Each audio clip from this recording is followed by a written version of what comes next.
It's time for To Your Health. Joining me today is Dr. Lorraine Maida, a functional and integrative medicine physician who practices anti-aging medicine, executive health, hormone replacement therapy, and weight management. She's the author of Vibrance for Life, How to Live Younger and Healthier. Dr. Maida is here today to discuss the gut-skin connection. Welcome, Dr. Maida. Thanks for joining us. Thank you so much for having me, Joan. So, Dr. Maida, many teenagers suffer from acne. However, a significant number of adults complain about this as well.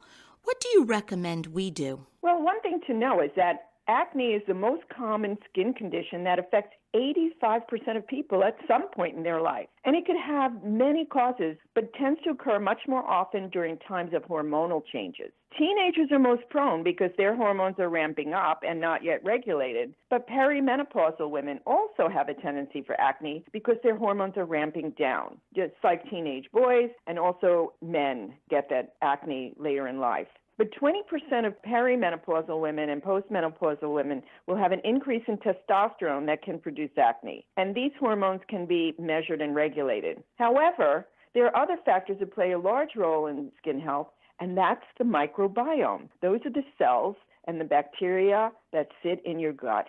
The skin houses moisture, and it's home to about 1,000 species of bacteria. It has its own microbiome, and they live on us, and they affect our health and disease. The gut microbiome has many organisms that can have a profound effect on your health. And when you have bacteria, viruses, yeast, parasites, toxins, or undigested foods, they can cause chronic inflammation, affect your immune system, and show up on your skin. So the microbiome and what you feed it is very important. What's interesting about this, doctor, is when we do have an acne breakout, we tend to buy creams or lotions and use that. But it's fascinating that this microscopic world, one that we can't see, can affect our skin and overall health. So what do you recommend we do to heal ourselves from the inside out? You know, that's a great observation because the creams will only cover up. It doesn't get to the root cause. I like to do a DNA evaluation of stool to look at what's in there. Do you have good digestive enzymes? Is your gut inflamed? What kind of microbes do you have there?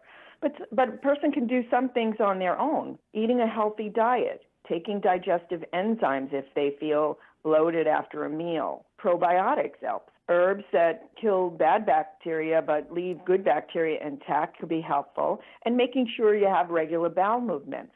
The kinds of things that feed the bad bacteria are things like sugar, processed foods, and dairy. Those have a major influence on gut health because they feed the microbiome that causes inflammation. Another thing to be aware of that some foods are hard to digest and cause inflammation, things like corn, eggs, soy, and wheat. If you eliminate them for a while and then add them back in your diet to see if anything changes on your skin, that's a good clue as to what's causing inflammation, because a lot of mothers bring their college students to me because they want to figure out what the food triggers are. And, you know, when they go back to college, I follow up with them and they say, oh my God, my skin cleared up just by doing what you told me to do. So, doctor, are there any foods that you would add in that can be beneficial? Absolutely. Bone broth is wonderful. It has collagen in it that heals the gut lining, and the collagen helps with your skin. Fermented non-dairy foods that have good probiotics in them, such as sauerkraut and kimchi,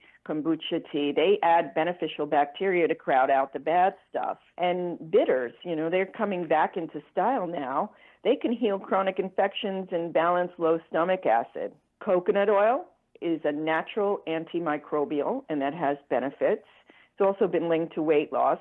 So it's very easy to remove offending foods for 2 weeks and add them back in one at a time to see which causes inflammation, adding in these beneficial foods. But everybody is different. And sometimes there are other factors such as chronic infections or hormonal issues. So if that's the case and you can't do it on your own, it's best to seek the advice of a functional medicine doctor to find out the root cause and help you heal. Because you know what? At any age, your skin can be healthy and glowing. Dr. Maida, thank you so much for being here with us. If you would like to learn more about this topic or Dr. Maida and her work, you can visit howtoliveyounger.com. And as always, to hear more from Dr. Maida, you can visit our website, cyacyl.com/Lorraine.